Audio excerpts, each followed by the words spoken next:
Good afternoon, everyone.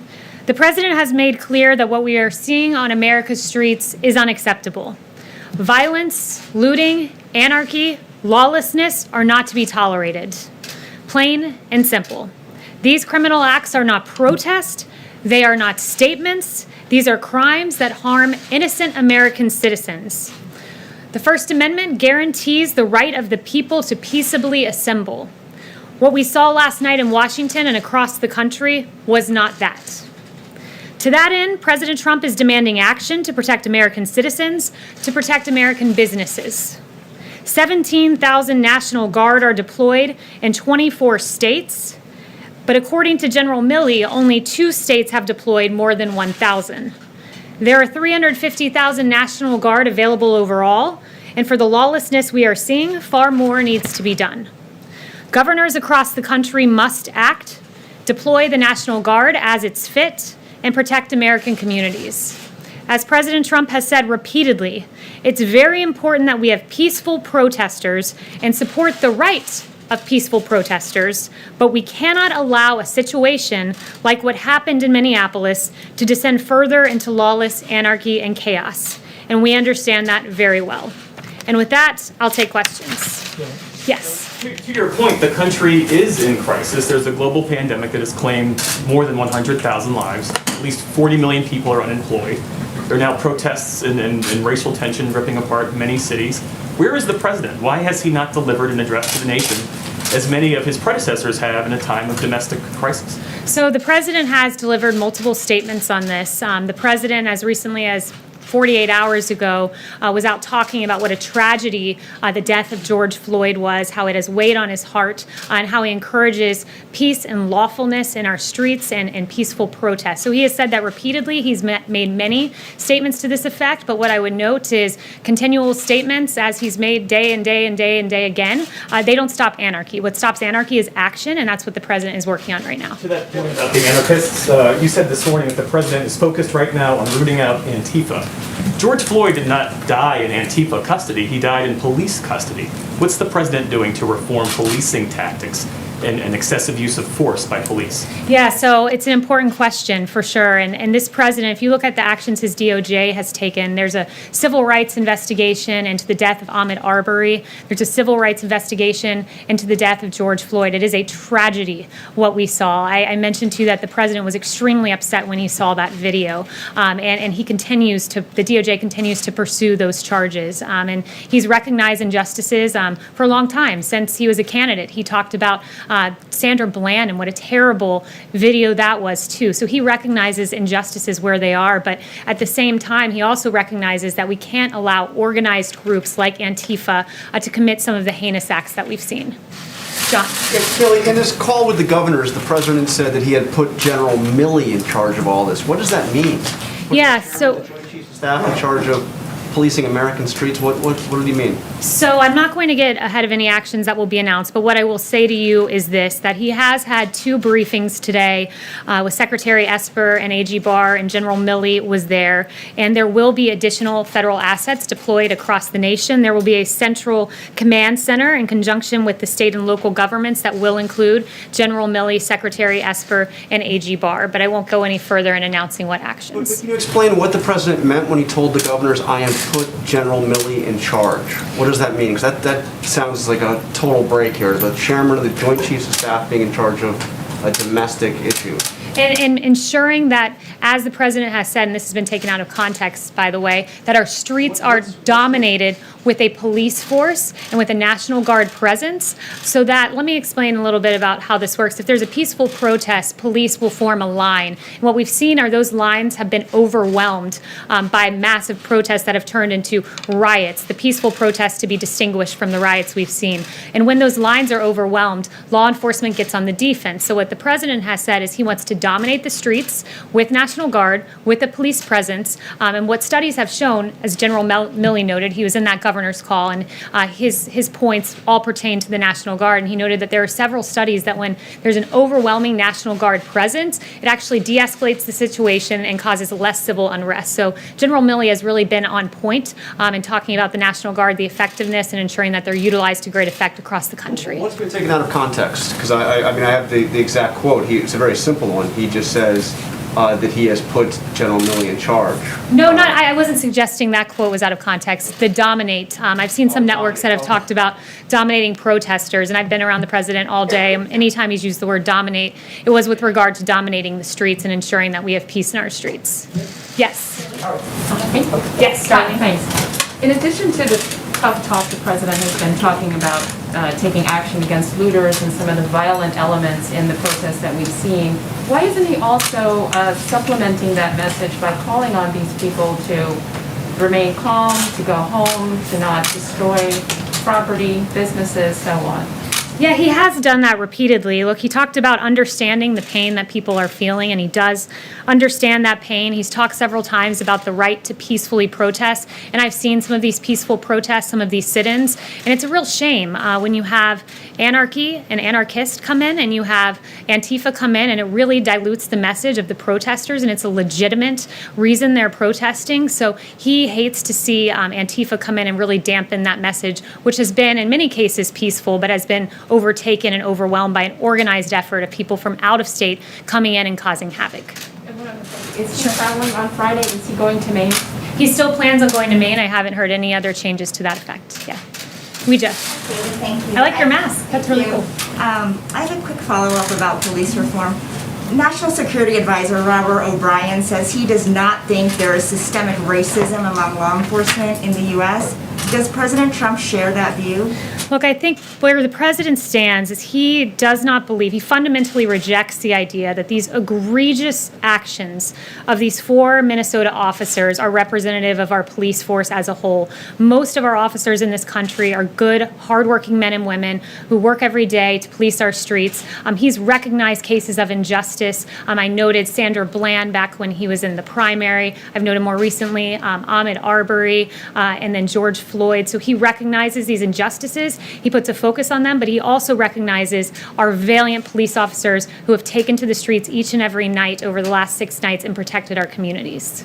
And on Antifa, can you explain what the legal authority the president is for designating Antifa as a terrorist organization? And can you also talk about why he does not want to label white supremacist groups that are domestically located as terrorist organizations as well? So let me address the first part about legal authority. Title 18, Section 2331 allows that the term, it defines domestic terrorism as involving acts dangerous to human life that appear intended to influence the policy of a government, and other elements are laid out, and it allows the Department of Justice, when utilizing this statute, to invoke greater investigatory authority and to invoke harsher penalties. I would note that the Justice Department has in the past used domestic terrorism in consultation with acts of white supremacy or what were racially motivated acts. Like in April 2020, a Florida man pled guilty to threatening an African-American Charlottesville City Council candidate.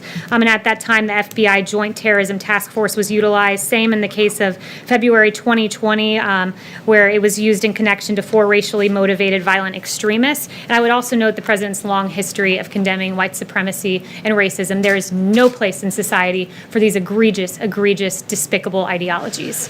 Jen? Why haven't he designated any white nationalist groups as terrorist organizations? It has been used. I explained how in this case that domestic terrorism will be used as a way that the crime is prosecuted. It's a prosecutorial method, and it was utilized in the same exact way with regard to white supremacy. Yes. Kayleigh, on the Minnesota police officers, is he suggesting that they should be charged as well as the officer who's already been charged, the other 3? And also on Antifa, can you explain a little bit about how would he know, or how is he talking about how he would identify members of Antifa? Since they're a very loose organization, it would be very difficult to tell who is part of Antifa. So first, I was just on the call with the president where he expressed his dismay with those 3 officers who watched. I'll leave it to the state to pursue those charges if they decide to. It was the state that pursued the initial charge, but the president has expressed his complete dismay with those actions. With Antifa, I do think it's important to note that they are a big element of this protest. AG Barr has noted that. Ambassador O'Brien has noted that. We have ample evidence that DOJ has received indicating that Antifa is responsible for that unrest. But as to exactly how Antifa is identified, that would be more of a question for DOJ. Yes. When you talk about additional federal assets, does the president have authority to deploy forces across the country beyond the National Guard? He does. And look, we're looking at every tool in the federal toolkit available to us. You know, ideally, this would have been resolved at the state level. The states, after all, have the police power embedded in the 10th Amendment, and it is their responsibility to patrol their streets. But you're right to say that there are many federal authorities, including the one you cited, available to us. Did you bring this up with the governors in the phone call today? The focus of the call with the governors was really the National Guard, not that specific tool in the toolkit that you mentioned, but the National Guard and how it should be utilized much stronger than it's currently being utilized. Yes, I will go to, let's see, Jeff. Okay, thanks. Following up on what John was asking earlier, Governor Whitmer, she said she found the president's call today deeply disturbing, and she said the president told the governors they need to put it down or they would be overridden. So what, I mean, is there a specific authority he's using? Because as you know, Posse Comitatus really prevents the use of the army to put down domestic insurrection of any kind. Yeah, I don't know why Governor Whitmer would be dismayed at the president telling governors to do their job. It is their responsibility to police their streets. They have the police power embedded in the Constitution. They have quite clearly, many of them, failed to do their job. Look at the scenes we have seen. And it's gotten to the point where today the president has said, enough is enough. You know, there are tools I can use, namely deploying National Guard, many others that Steve cited one, the Insurrection Act. It's one of the tools available. Whether the president decides to pursue that, that's his prerogative. Right now, we're looking at a focus on the National Guard. That's where it currently stands. And, you know, there's a distinction between the National Guard and military forces in the street, I would note. The National Guard are the friends and neighbors in these communities who are used, and as I noted, the study from General Milley, used to great effect when they are deployed. So the focus of the call was the National Guard, encouraging the deployment, far more than the 17,000 out there, and utilizing them this evening, certainly. Can you put that number to 200,000? Would you like to see 100,000 National Guard on the street or 200,000 right now? I won't put a number on it. I think it's incumbent on governors to look at the situation. You know, a case in Texas might not merit the same thing as, you know, New York City. So he's encouraging the governors to up those levels, but there's not a specific number that he has in mind. David. Kayleigh, there is a perception that the president is hiding in the bunker on the racial protest issue. He was literally put in a bunker on Friday night by the Secret Service. I mean, would you agree that he is hiding out on this issue, and is that a good posture to be in? I would not agree with that at all. Look, I was on the phone with the president at least half a dozen times yesterday, and every time I talked to him, he was telling me about a different action he had taken, whether it was talking to a governor about this or a foreign leader about ventilators. This president has been leading. He met with generals yesterday. He's each and every moment taking another action to try to solve and resolve what we've seen in our streets where the governors have failed. He's stepped in. He's acting. He's hard at work. You've heard from him on this issue any number of times, and he's working because that's the job of the president, is to keep this country safe. Well, we haven't heard him on camera that much. Is he going to give some kind of speech or a specific event about, you know, all these disturbances in hundreds of cities? I really think that that's a misnomer in the media. You know, it was really appalling, some of the coverage I saw, like the New York Times yesterday made no mention of the myriad times that the president has spoken on this issue. Instead, in paragraph 14, they made a cursory mention of his remarks at Space Force, most of which, at least half of which, pertain to George Floyd. There was a Washington Post article with an egregious headline about Trump staying silent. He hasn't been silent on this. I have a whole list of his remarks there, and instead, paragraph 23, they note, oh wait, we're contradicting our own headline. The president did, in fact, make remarks. Contrary to the silent headline, you had Don Lemon on CNN saying at 9:38 p.m. on Saturday night, the president's been silent. Ironically, that comment came 4 hours after the president was quite audibly speaking at this issue. I was there for the remarks, and then you had CNN double down the next day, Sunday afternoon, saying the president was silent. And, you know, I don't want to bore you with reading out all of the statements, but it sounds like I should read a few, like the president saying it's a grave tragedy that filled Americans all over the country with horror, anger, and grief, and I stand before you as a friend and ally to every American seeking justice. He said, I understand the pain the people are feeling. I can go on, but I would just be repeating what the president has already said, because make no mistake, this president has not been silent, and at this moment, he is acting to protect this country from the lawlessness we saw just out here in Lafayette Park last night. Yes. In a particularly egregious act, St. John's Church, Church of the Presidents, was targeted last night. graffiti all over, set on fire. What is the president's reaction to that, please? It's hurtful, honestly. I think it's hurtful on a number of levels. Look, the VA was defaced.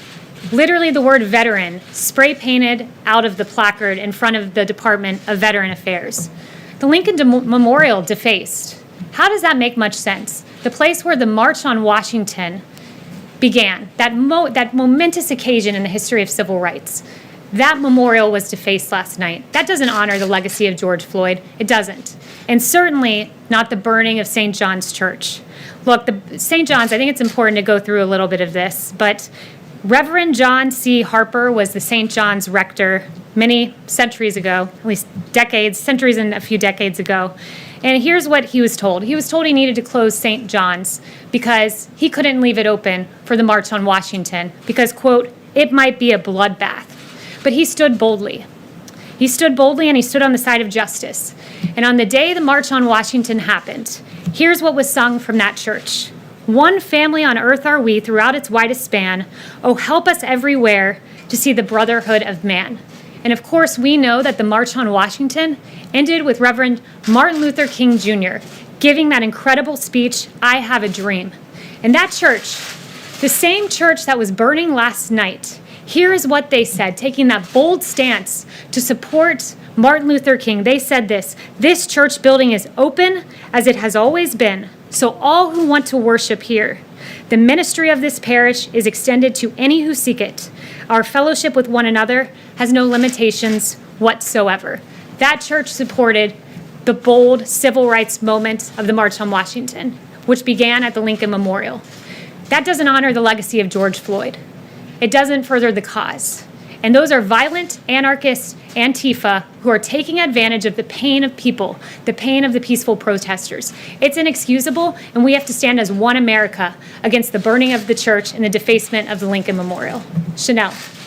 Kayleigh, is it possible that DC will be placed under martial law in order to protect these national monuments from further destruction? And second, under the Civil Rights Act of '68, will this administration investigate either members of Congress or political organizations who are funding or tied to Antifa moving forward? Yeah, on Antifa, I think at this point we're pursuing the domestic terrorism angle. That's what the DOJ has decided. And what was your first question was about martial law? Martial law to protect national monuments in DC. Yes, so I have not heard that discussed. Any other questions? Yes. Thank you. Can you confirm a phone call earlier today between Presidents Trump and Putin? And if so, considering what the president said to governors later in the day, did he ask President Putin for advice on how to quell unrest in his own country? I don't have any details on that call. I wasn't a part of it, I'm not entirely certain what was discussed, but the call did take place. Yes. Does the president regret using phrases like when the shooting starts, the looting starts, the shooting starts, and phrases like vicious dogs? Is he considering apologizing? So the president on the looting point, he was taken wildly out of context. Twitter, it's interesting to watch. I've seen multiple instances of real incitement of violence on Twitter, but they've never penalized those users. Like, for instance, Iran. We've seen horrific tweets from the Iranian regime about the elimination of the Zionist regime, to quote them, and that was never flagged. Interesting that their gut instinct was to flag the president, and they did so in an accurate way. The president very clearly laid out what he meant by that tweet, that looting leads to shooting, and we have seen the unfortunate killing of one person in Minneapolis. There were 7 people shot in a St. Louis riot a few nights ago, and the president clearly laid out what he meant, but it is interesting to watch the gut instinct of Twitter to go ahead and label what the president said as somehow inciting violence, which it absolutely was not. But look, I want to say this. We cannot let violence and we cannot let looting and a few bad actors divide us as an American people. The American spirit is defined by love and mutual acceptance and kindness. And despite the horrific scenes we've seen play throughout the media, there's some things that we haven't seen. And I think it's important for the American people to see them. And Judd, I'm going to call for that soundbite now of some video that I think it's very important for us all to watch.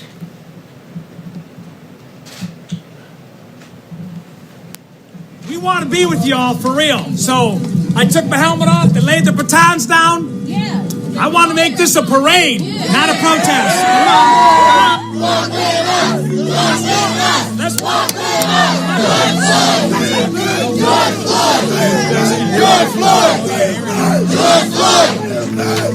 Not 1 ounce of damage. Nobody's arrested. Nobody got hurt. This is the way it's supposed to be.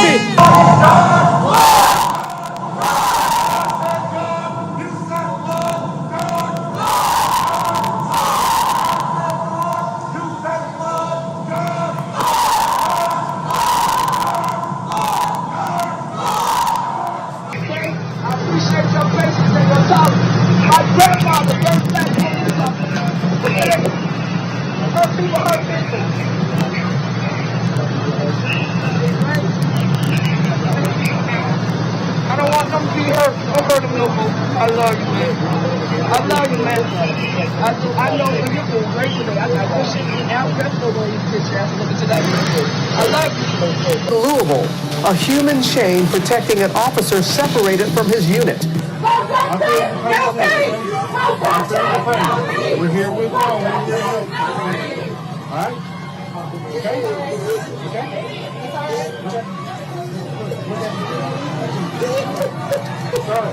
We're all here together, okay?